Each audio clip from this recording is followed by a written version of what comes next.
Bienvenue dans le monde de la cobotique juridique, où l'intelligence artificielle générative et les professionnels du droit. Second épisode, l'art de l'invite juridique. Dans une première présentation, je vous avais proposé un voyage à travers les problématiques et les solutions de mise en œuvre des intelligences artificielles génératives et notamment ChatGPT au sein des activités juridiques. Cette trajectoire est irréversible. Pour ceux qui n'ont pas vu la première vidéo, je vous conseille de commencer par cette approche générale où je dessine cette trajectoire irréversible. Elle est irréversible pour toutes les prestations intellectuelles et notamment les prestations juridiques. L'enjeu, c'est la coopération, la réalisation à quatre mains entre un humain et une machine-outil virtuelle. La productivité a un effet magique. On peut obtenir une première version d'un contrat, d'une assignation, d'un mémorandum, d'un mail en quelques secondes. C'est vraiment magique. Et la tendance, c'est des professionnels augmentés, juristes d'entreprise, avocats ou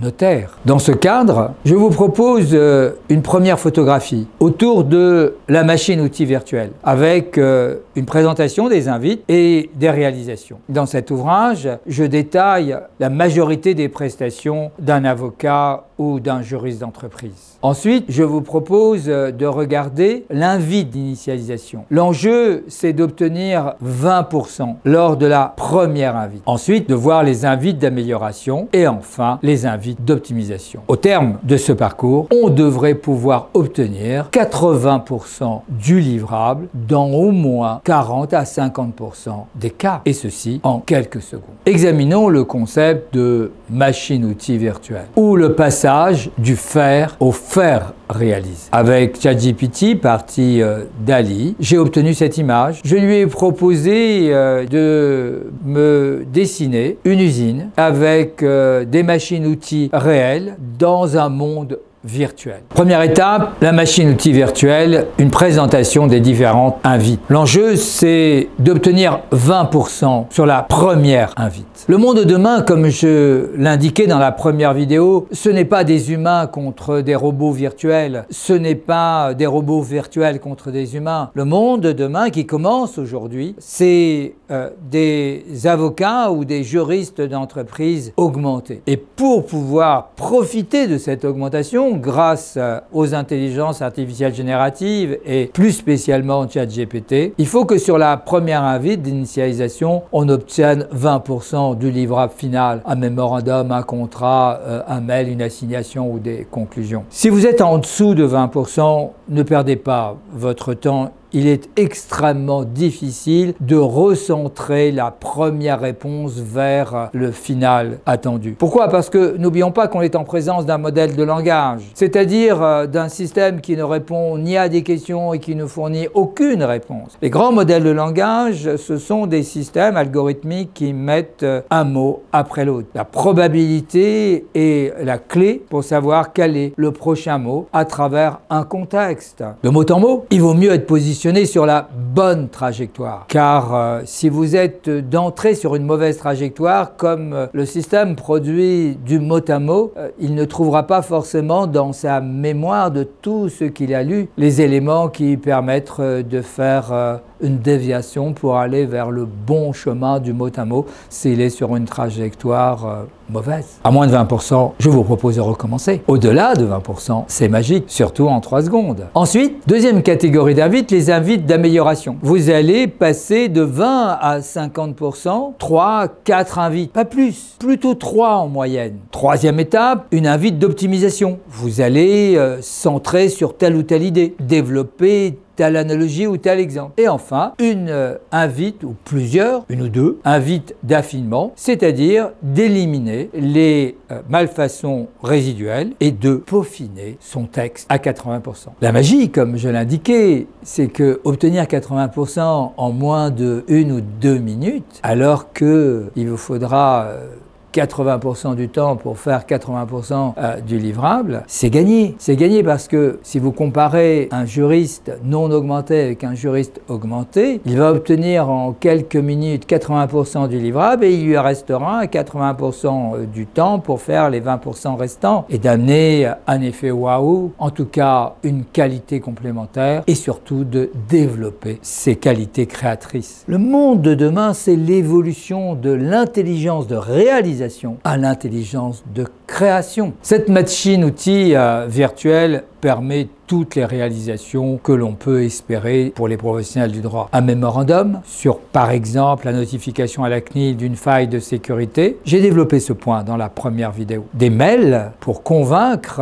un client d'accepter une prestation. Des synthèses de toute nature sur tout type de documents. Des recherches de jurisprudence et bien évidemment des rédactions de contrats ou d'assignations. Cette machine-outil virtuelle, sous réserve de définir la bonne invite d'initiation et les autres invites associés, permet d'obtenir un résultat très opérationnel. Examinons donc l'invite d'initialisation. De nouveau, j'ai généré cette image à travers un concept d'intelligence artificielle et d'une balance de justice. L'invite légale d'initialisation, 8 facteurs clés de succès. Une remarque d'ordre général. Il n'y a pas une invite générique applicable à l'ensemble des domaines d'activité. Chaque ontologie, chaque domaine spécifique de connaissance a ses particularités. Bien évidemment, on peut utiliser une invite générique avec le contexte, le rôle et l'objet de la demande. Mais les résultats ne sont pas significatifs, ne sont pas de très grande qualité. C'est à cause de ces invites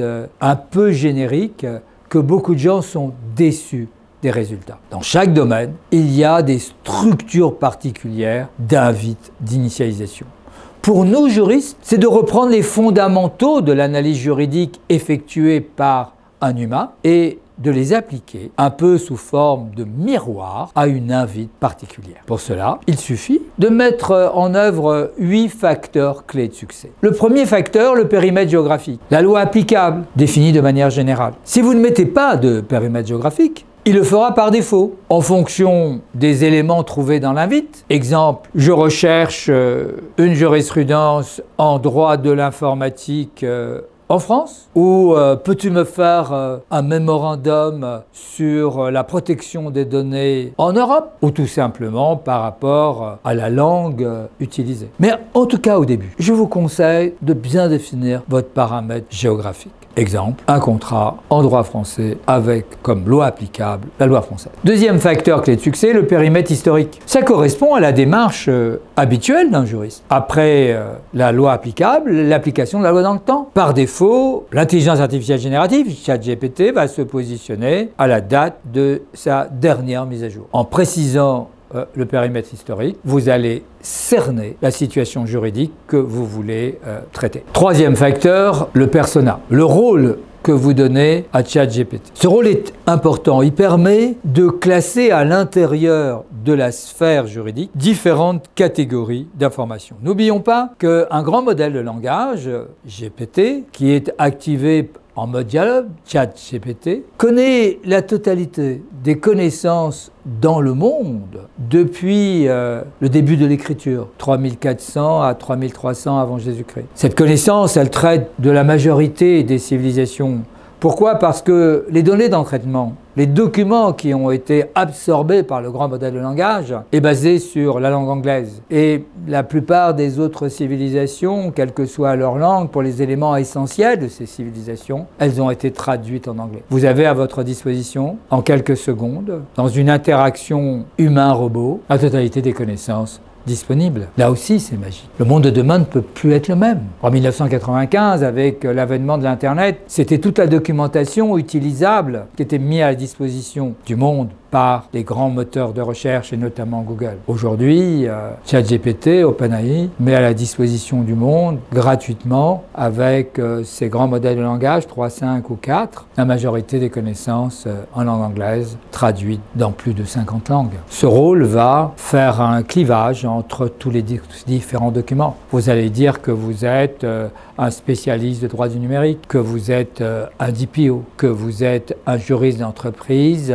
travaillant travaillant dans le domaine de la chimie. Ce rôle, c'est en fait ni plus ni moins qu'une structuration des documents à privilégier. Le grand modèle de langage n'a pas compris votre question et ne répondra pas à votre question. Il produit simplement un mot après l'autre en fonction d'une probabilité de liaison entre tous les mots que vous avez mis dans l'invite et le résultat que vous attendez. Ce rôle est une façon de classer les différents documents sur lesquels il va travailler, mais il n'a pas les documents. Il n'a que des liens entre les mots, des liens entre les tokens.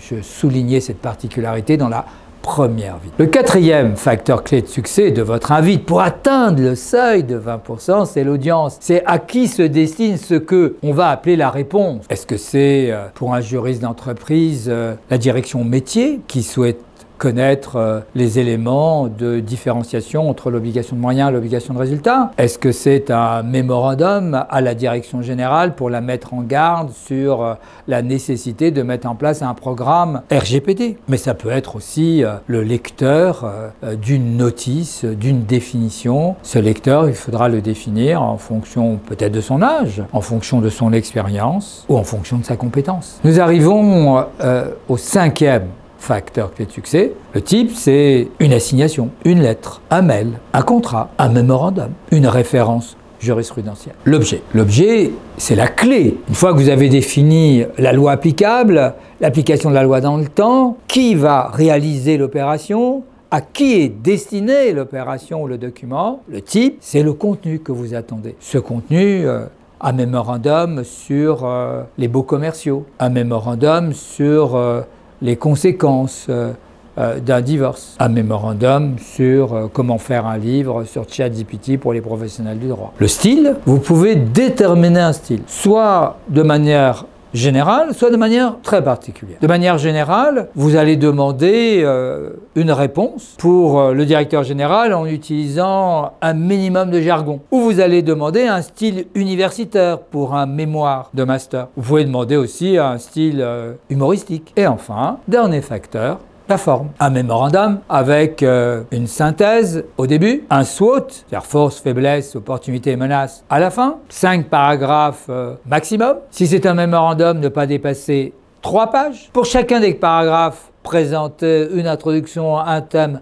un exemple. Cette forme de mémorandum, vous pourrez la définir de la même manière sur une notice d'explication, en lui demandant de numéroter les paragraphes, ou dans une assignation, en définissant chacun des grandes parties, la présentation des acteurs, la procédure, les faits, les demandes, le parsémotif. Vous remarquerez que derrière les 8 facteurs clés de succès d'une invite initiale, vous retrouvez tout simplement une démarche classique d'un juriste. Une application des 8 facteurs clés de succès au mémorandum. L'idée, c'est de lui indiquer les 8 facteurs dans une question avec une plus grande efficacité que on aurait pu mettre périmètre géographique France, périmètre historique aujourd'hui, sous réserve de prendre en compte implicitement sa dernière date de mise à jour de ces données d'entraînement, puis le persona, un DPO, l'audience, la direction générale, le type, un mémorandum, l'objet, la violation des données à caractère personnel, le style, position formelle, et la forme, minimum 3 pages, maximum 5 pages. Mais vous pouvez, tout en gardant en tête en implicite les 8 facteurs clés de succès, vous pouvez aussi les définir de la manière suivante. Pour une entreprise française, peux-tu me faire un court mémorandum en tant que DPO sur la nécessité de notifier à la CNIL une violation de données, bien évidemment en mettant la référence du texte applicable. Vous obtiendrez exactement la même réponse et l'intérêt d'avoir un comportement d'humain à humain vous amène implicitement à vous positionner sur les bons mots par rapport à votre objectif. Mais à chaque fois, en arrière-plan de votre rédaction, comme si vous parliez à un humain, il faudra avoir en tête que les 8 facteurs clés de succès s'y trouvent de manière implicite ou de manière explicite. Et la réponse est claire en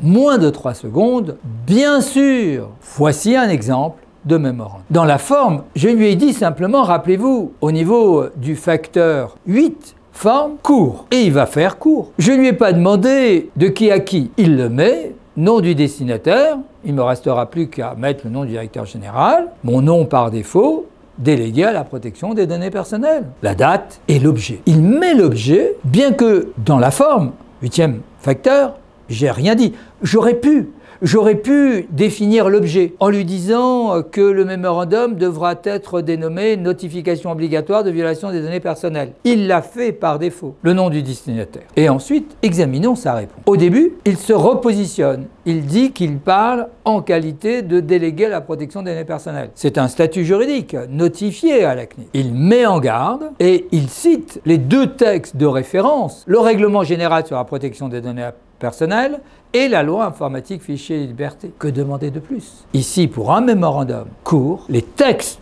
applicables, c'est-à-dire la loi applicable, ainsi que l'application de la loi dans le temps, c'est bien aujourd'hui le RGPD et pour certaines parties complémentaires, la loi informatique et liberté, notamment dans sa traduction de la directive police-justice. Rappelez-vous, je lui avais demandé la référence légale. 1. Il m'indique la nécessité de cette notification. 2. Il précise l'article 33 du RGPD. 3. Il indique le destinataire, c'est l'autorité de contrôle. Ici, on est en France, la CNIL, et il me donne le délai. C'est-à-dire que les clés de la notification sont en moins d'1 seconde écrites dans un excellent français. Par rapport à ceux qui disent que les références sont fausses, non, elles ne sont pas fausses. C'est l'invite qui est mal posé. Ici, la référence est juste, c'est bien l'article 33. Mais j'aurais pu lui dire, est-ce que tu peux m'indiquer la nécessité de notifier à la CNIL la référence de la loi informatique fichiers liberté avant l'entrée en vigueur du RGPD? J'ai fait le test. Vous l'avez dans l'ouvrage, elle répondra 34 bis de la loi informatique et liberté. Mais aujourd'hui, par défaut, je vous avais dit que le 2e facteur, l'application de la loi dans le temps, se positionnait à la date où vous posez la question, dernière date connue des données d'entraînement, c'est bien l'article 33. Je continue, et là, il me définit les critères de notification, la procédure de notification. Je n'avais pas, rappelez-vous, au niveau de l'invite d'initialisation, j'avais demandé simplement un court mémo. J'aurais pu détailler ce mémo en lui disant 5 parties. Une première partie, les références de texte, une deuxième sur les critères de notification, une troisième sur la procédure de notification, un quatrième sur les conséquences du défaut de notification. J'aurais pu aussi lui demander une notification à la CNIL, une notification aux personnes concernées. Mais par défaut, regardez la qualité. J'ai, après les références de texte, les critères, ils sont exacts. Les procédures de notification avec la description de la violation, les catégories et le nombre approximatif d'enregistrement par rapport aux personnes concernées, les mesures et les sanctions éventuelles. Une formule de politesse. En 3 secondes, vous avez bien évidemment obtenu 20%, c'est-à-dire le seuil à partir duquel on va mettre en œuvre les autres invites. Ce seuil est largement dépassé. On pourrait très bien en rester là. Pour un premier mémorandum, ce n'est pas 20% ici.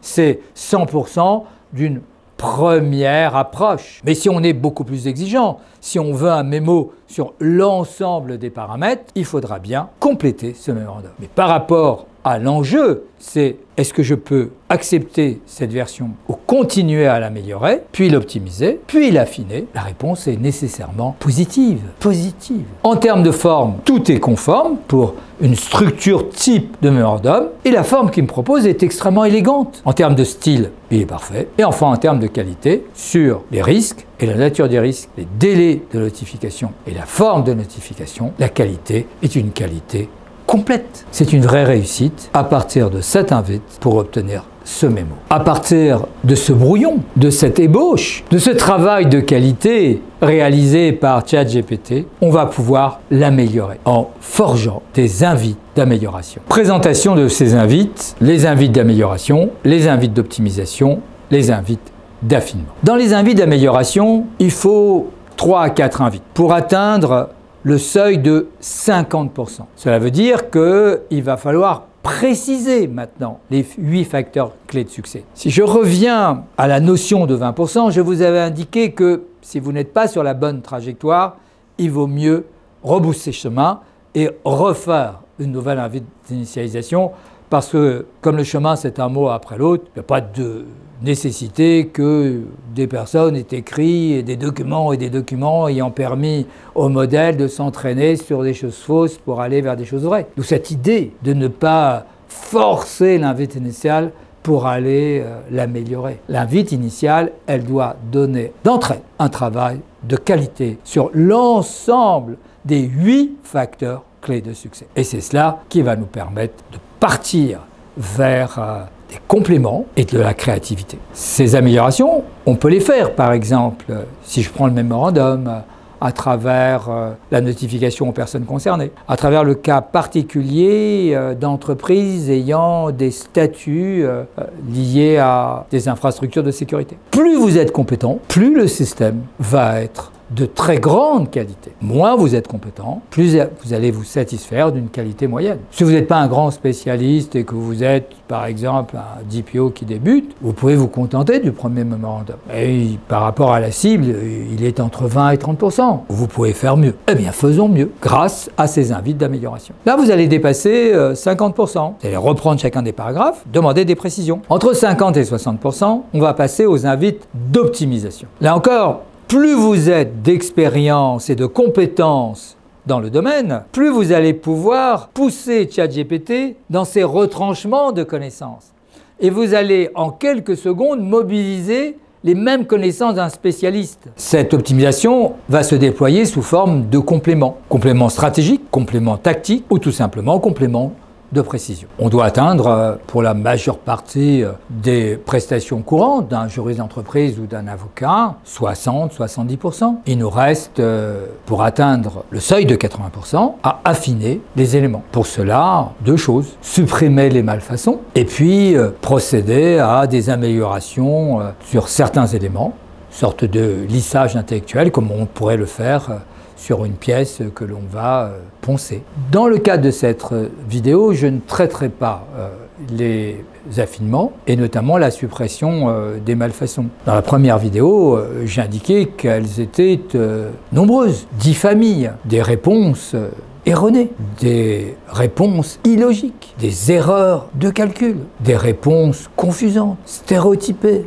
médiocres, enfin déjà 6 familles, mais aussi des biais, des hallucinations, des pertes de mémoire. Et dernière famille, 10e grande famille de malfaçons, des références basées sur des sources fictives. Dans une prochaine vidéo, après l'approche générale, après l'art de l'invite juridique, je détaillerai comment éviter les malfaçons et surtout, pour les malfaçons résiduelles, il y en a bien sûr, comment procéder à un lissage pour les éliminer, permettant d'atteindre le seuil de 80%. Une remarque, le monde de demain, c'est pas une invite 100% du travail des humains.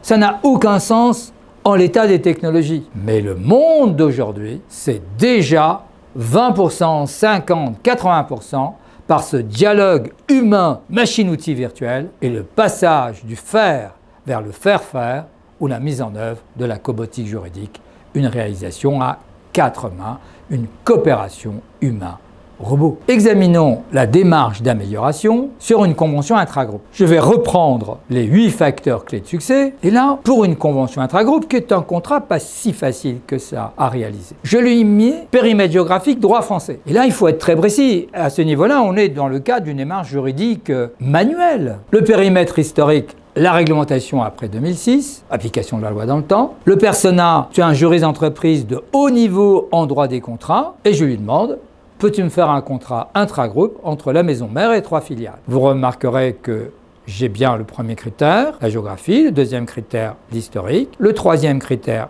le persona, le quatrième critère, la destination, c'est les utilisateurs et les signataires du contrat. L'objet, il est en même temps que l'audience, maison mère et filiale du contrat intragroupe. Et je passe donc au contenu de cet objet. Je vais détailler je vais améliorer, car si j'avais uniquement mis la première, j'aurais eu une convention intragroupe extrêmement succincte. Ayant une expérience dans le domaine, pour les contrats, il vous faut détailler la convention intragroupe. Alors je lui dis, peux-tu me faire cette convention en prévoyant activité 1, les relations avec les clients. Donc l'idée c'est qu'il détaille demain qu'une filiale fasse réaliser par une autre filiale tout ou partie de la prestation que la première a commercialisée. Une activité 2 sur les relations avec les fournisseurs, utiliser un catalogue de référence pour l'ensemble du groupe. Activité 3, la mise à disposition du personnel à l'intérieur du groupe. Activité 4, habituelle des conventions intra-groupes, la gestion centralisée de la trésorerie, cash pooling. Activité 5, la possibilité de mutualiser les moyens informatiques. Et activité 6, l'échange de données confidentielles d'un client à toutes les sociétés du groupe. Le style, je le précise, correspond à un contrat international. Chaque article, à mesure où j'ai une feuille de style, est désigné par un numéro et un titre. Et pour les activités 1 à 5, je souhaite avoir un article et une annexe. Vous avez ici, sur la présentation PowerPoint, exactement l'invite. C'est pour des raisons uniquement de vidéo que je recopie dans un PowerPoint ce que j'avais inséré dans la zone de questions. Mais je vous assure, je n'ai pas changé un mot, même pas les erreurs de syntaxe, pour être sûr d'avoir bien le mot un après l'autre correspondant à ces mots en amont. Par défaut, ChatGPT me fait un petit résumé. Créer un contrat intragroupe complet et détaillé avec la juridiction applicable, les activités spécifiées pour un professionnel du droit dans un document juridique final adapté à celui d'un juriste. Ce résumé est parfait. Elle se présente comme une collaboratrice senior. Je n'ai rien à ajouter de plus à ces éléments-là, même si derrière son résumé, c'est une sorte de mise en garde qu'elle n'est pas ni avocat ni juriste d'entreprise. Une remarque, j'ai enlevé toutes les mises en garde pour aérer le texte. Ces mises en garde sont le résultat des procédures d'alignement en cas de responsabilité et n'ont aucun intérêt au niveau de cette présentation. Eh bien, regardons, nous sommes à 4 secondes. Au bout de 4 secondes, à peine le temps de lire son résumé qu'elle me propose. Je n'ai pas changé une lettre. Nom de la maison mère, filiale numéro 1, filiale numéro 2, filiale numéro 3. Parfait en ce qui concerne les parties. Le préambule, c'est un préambule simple. Mais je n'ai pas détaillé. J'ai dit simplement un contrat international dans un groupe international pour une convention intragroupe. Le préambule tel qu'il est présenté est parfaitement opérationnel. Bien évidemment, je pourrais ajouter l'expression des besoins, la phase de négociation, l'existence d'une vérification préalable. Mais quel intérêt? Aucun. Renforcer le préambule dans une convention intragroupe n'a pas de nécessité. Article 1, objet. Elle ne donne pas, c'est vrai, des articles définition. Alors que dans un standard international, en général, on a pris l'habitude de mettre des définitions. On a même pris l'habitude, dans les contrats français, de mettre des définitions avec une majuscule. Ce qui n'a aucun sens, parce que le contrat fait loi entre les parties et le style légal des lois rédigées en France n'ont pas de majuscule. De la même manière, dans le cadre d'un règlement ou d'une directive, il y a une liste de définitions. Et dans cette liste de définitions, il n'y a pas de majuscule. C'est le standard américain qui a été réappliqué au niveau international. Je vous conseille de ne pas mettre de majuscule. Mais indiquez-le bien à votre interlocuteur, parce que sinon, il va considérer que vous n'avez pas d'expérience des contrats internationaux. Vous pourriez, avec humour, souligner que c'est intéressant ce contrat international soumis au droit français. Il a les clauses d'exclusion de garantie en majuscule. Oui, là aussi. Alors que la clause attributive de compétence au tribunal de commerce de Paris ou de Nanterre ou d'une autre ville, elle est en minuscule. Pourquoi? Mais parce qu'on applique au droit français le caractère de rédaction stylistique du droit international anglo-saxon. C'est vrai que dans le cas de l'US Code, il faut mettre en majuscule, en tout cas de manière apparente, les clauses d'exclusion de garantie. Mais cette nécessité n'existe pas dans le Code de commerce ou dans le Code civil français. Par contre, la clause attributive de compétence doit être apparente et la façon de la faire de manière apparente, c'est en général de la mettre en majuscule et sûrement en gras. Donc vous voyez que là, cela va... Pourquoi je vous raconte ça? Cela va tromper ChatGPT parce que lorsqu'il a pris un mot après l'autre, il s'est aperçu que les clauses de garantie en général, même dans les contrats soumis à la loi française, écrits en français, sont en majuscules, et que les clauses attributives de compétences soumises au droit français sont en minuscules, alors que le droit français l'impose en majuscules. Est-ce une malfaçon de ChatGPT? Ben non! C'est une malfaçon de non-maîtrise d'un modèle de langage qui produit mot après mot et donc erreur après erreur. Bon, je reviens à l'objet. Le présent contrat a pour objet de définir les conditions relatives à la collaboration et on a la liste des activités. Mais parfait cet objet. Ensuite, chacune des activités sera reprise. Relation avec les clients, annexe 1. Relation avec les fournisseurs, annexe 2. Voilà. Mise à disposition de personnel, article 4, gestion centralisée de la trésorerie, article 5, mutualisation des moyens informatiques, article 6, échange de données confidentielles, article 7, confidentialité, article 8, durée et résiliation, je ne lui ai pas demandé, il les a ajoutés, et un article 10, loi applicable et règlement des litiges. Le contrat est régi à la loi française, et bien évidemment, cette clause attributive de compétences est nulle. Est nulle parce qu'elle dépend en caractère majuscule. Mais dans la majeure partie des documents de contrat qu'il a consultés, il y avait en général des clauses attributives de compétences en minuscules. Donc là, il y a une malfaçon très claire sur le plan juridique, mais qui provient des lectures et non pas d'une erreur du grand modèle de langage. Il faudra, dans la procédure d'affinement, lui demander d'éclater l'article 10 en 2 articles, 1 sur la loi applicable et 2 sur juridiction ou règlement des litiges. Les annexes, elles sont parfaites, elles sont dans l'ordre qu'on l'a demandé. Et là, je l'invite à détailler les annexes. Parce que, on ne pourrait pas parler de paresse, mais pour des raisons sûrement de coût, d'optimisation, nous sommes à date des présentes 1,5 milliard d'utilisateurs mensuels, dont moi, plusieurs fois par jour. Alors il me détaille l'annexe 1, relation avec les clients. On aurait pu lui demander de détailler dans l'article et de compléter l'annexe par rapport aux détails qui se trouvaient dans l'article. Là, on est au niveau de la condition 7, facteur clé de succès, le style.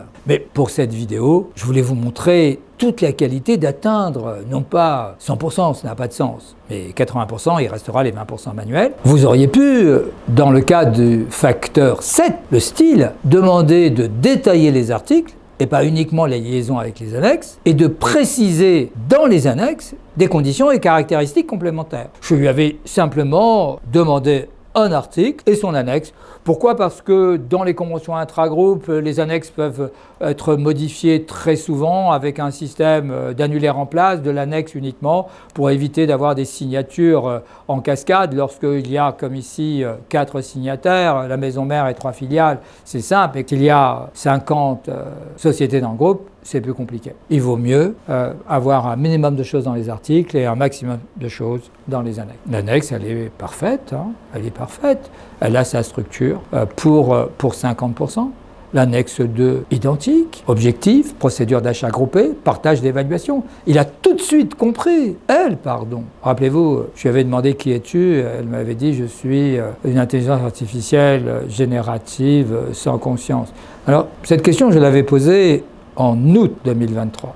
Aujourd'hui, si vous reposez cette question, vous verrez, vous n'aurez pas la même réponse. Mise à disposition du personnel, gestion centralisée de la trésorerie, objectif, mécanisme de pooling et conditions financières. Enfin, annexe 5, mutualisation des moyens informatiques, l'objectif, la gouvernance IT, la sécurité et confidentialité. Annexe 6, échange de données confidentielles. Il l'avait déjà faite, je l'ai gardée pour une autre démonstration. Les invites d'optimisation, et notamment cette fameuse annexe. Je suis au niveau de 50%, 55%. En tout cas, le document est sans aucun problème utilisable en l'état. Il faudra peut-être le détailler, mais ce n'est pas certain. À partir de là, j'ai une convention intragroupe que je peux généraliser et ensuite, pas à pas, en fonction du cash pooling ou de relations avec les fournisseurs, modifier l'annexe. Mais on va optimiser. Ce contrat est utilisable, mais on va essayer de l'optimiser. Quelle est la problématique? Si vous mettez en relation la qualité et la compétence, vous obtenez la courbe suivante. Bien évidemment, moins vous êtes compétent,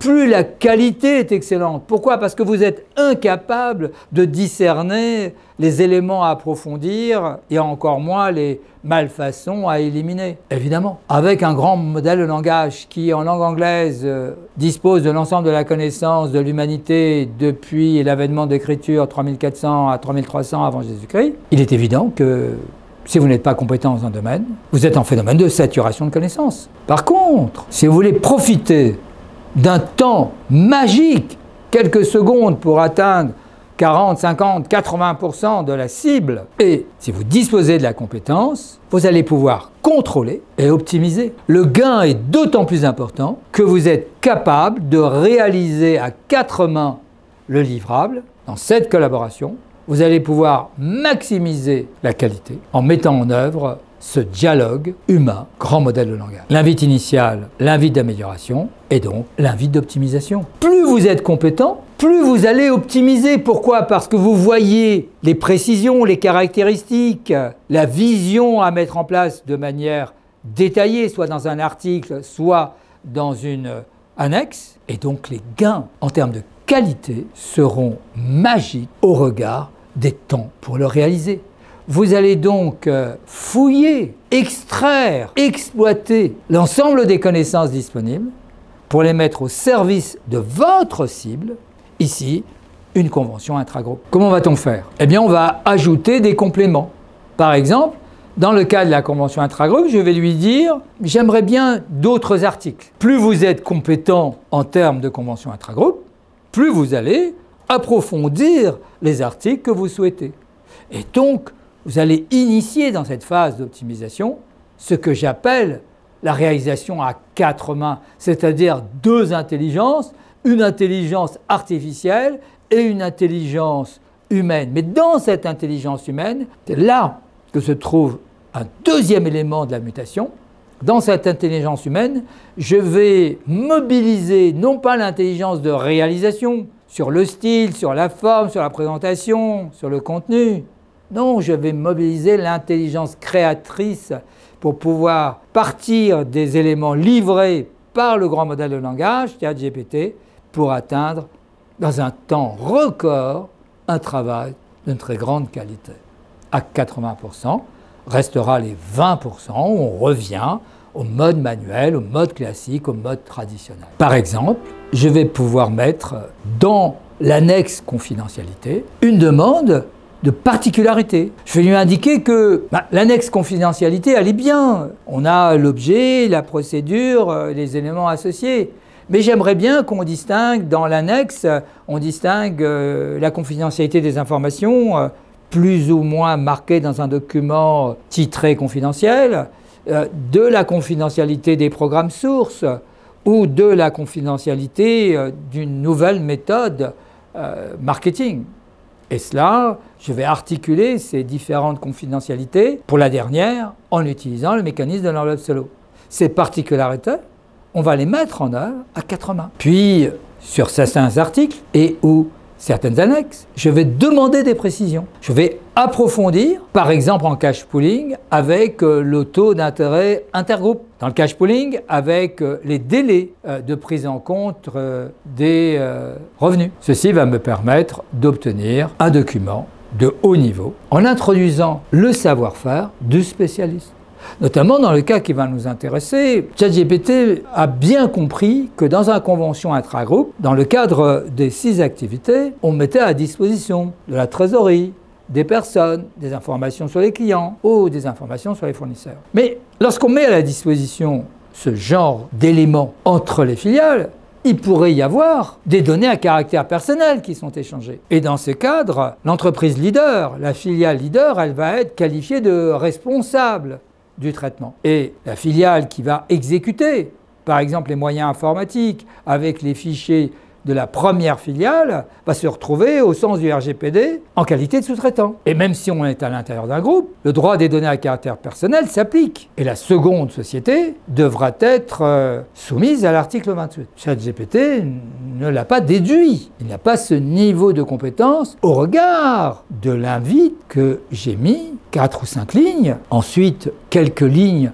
d'invite d'amélioration, quelques lignes d'invite d'optimisation. On aurait pu faire une invite de 50, 100 pages, mais ce sera pour une prochaine vidéo. À cet endroit-là, je veux obtenir une convention intragroupe dans un délai minimum et maximum d'1 heure, correspondant à un travail effectué par un juriste ou un avocat junior qui va mettre nécessairement 4 à 5 heures. Et encore. Eh bien voilà, vous vous rappelez l'annexe 6. Peux-tu compléter l'annexe 6, échange de données confidentielles, avec une procédure spéciale, un partage d'informations très confidentielles, déposé dans une enveloppe solo.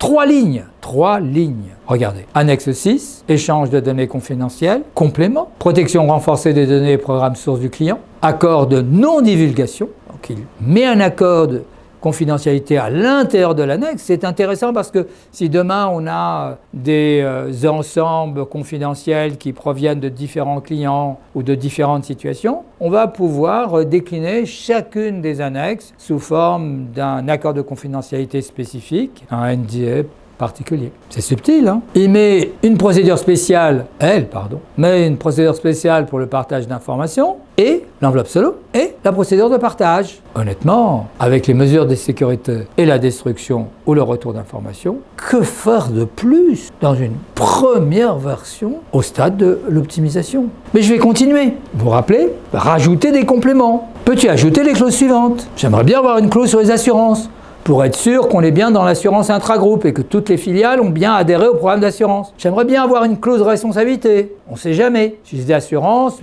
interfiliales et qu'une filiale est très chez un assureur et une autre est un autre assureur, par exemple dans le cadre de la reprise des filiales, sans qu'on réfléchisse vraiment, on a une nouvelle filiale, elle avait des contrats, des conventions d'assurance qui étaient particulières. Ce n'est pas celle du groupe, on n'a pas eu encore le temps de refaire un cache dans l'ensemble des assurances. Donc j'aimerais bien avoir une clause de responsabilité. J'aimerais bien avoir une clause d'imitation de préjudice pour la reconnaissance des revenus, une clause de définition, c'est quand même un standard mondial d'avoir des clauses de définition, une clause de conciliation, elles ne vont pas immédiatement jouer au contentieux, surtout si on a des entrées-sorties de filiales. Une clause d'intégralité, une clause d'élection de domicile, puisque j'ai des filiales étrangères, bien évidemment une gouvernance avec une comitologie. Et enfin, possibilité de faire des audits internes. 2 lignes. Et immédiatement, 1 seconde, première clause d'assurance. J'ai demandé un mot, j'aurais pu détailler les assurances, en lui disant pour la clause d'assurance, je voudrais que tu détermines 1. La responsabilité civile générale, 2. La responsabilité assurantielle dommage, 3. Le cadre des contrefaçons. J'aurais pu, au niveau de l'objet, prendre de la profondeur. Et à chaque fois, les quelques secondes de définition de l'objet en profondeur me permettra d'obtenir un article très en profondeur en quelques secondes. Pareil sur la clause de responsabilité. Chaque partie assume la responsabilité pleine et entière de ses dommages, des dommages causés par ses propres fautes, négligence ou manquement dans l'exécution de ses obligations contractuelles. La réparation des dommages sera limitée au préjudice direct à l'exclusion des préjudices indirects. Bah, c'est parfait. C'est parfait pour une clause intragroupe.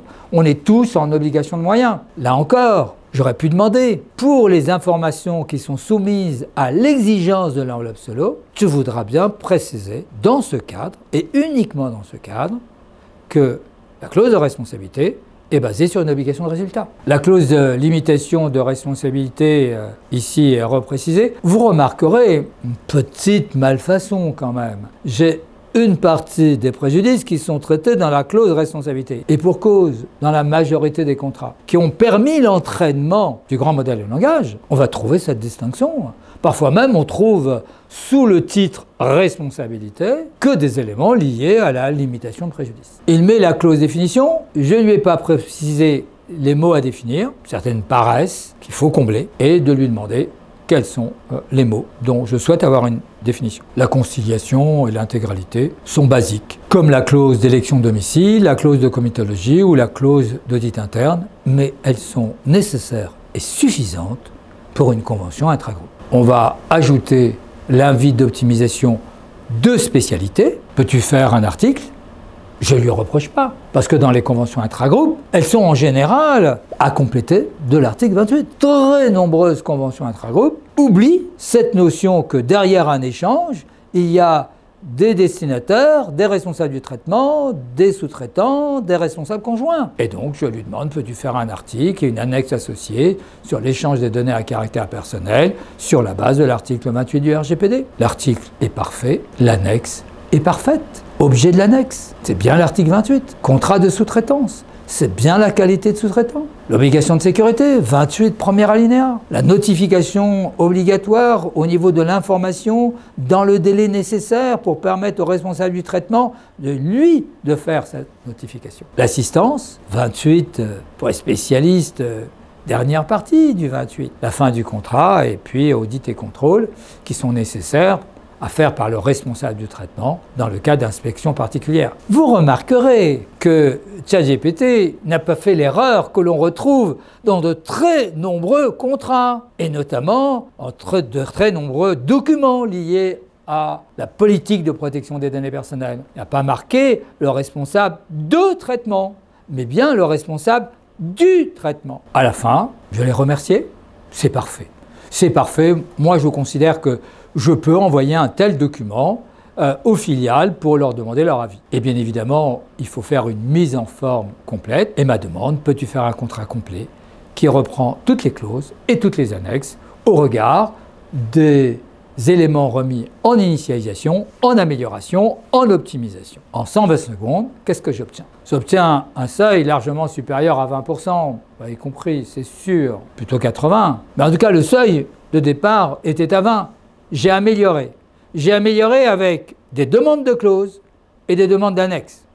J'ai même approfondi une annexe. J'aurais pu approfondir chacune des clauses. J'ai optimisé en introduisant 2 éléments de compétence, la trajectoire de la confidentialité sur l'enveloppe solo, la requalification d'une des filiales par rapport à l'autre, entre responsable du traitement et sous-traitant. Et enfin, une qualité sous réserve de corrections mineures, les 20% restants qui vont pouvoir être faites. Mais j'aurai, par rapport à quelqu'un qui aurait utilisé uniquement un modèle, voire la page blanche, j'aurai 80% de son temps pour faire les 20% restants.